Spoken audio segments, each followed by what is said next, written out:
يقترب رجل إلى نقطة تفتيش الحدود على دراجته الهوائية وهو يحمل حقيبة كبيرة على كتفيه. يوقفه الحارس ويقول: ماذا في الحقيبة؟ يجيب الرجل: رمل.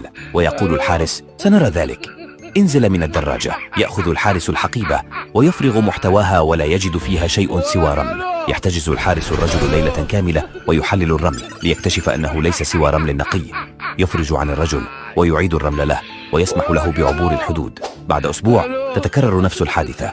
يقوم الحارس بفحص دقيق ويكتشف أن الحقيبة تحتوي على رمل فقط.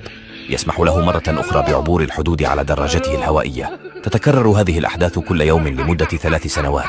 في النهاية لم يعد الرجل يظهر، وقابله الحارس فجأة في مطعم فخم. يقول الحارس: مرحبا صديقي، أعلم أنك تهرب شيء ما، هذا يقودني إلى الجنون، فقط بيني وبينك، ماذا تهرب؟ ويقول الرجل: دراجات هوائية.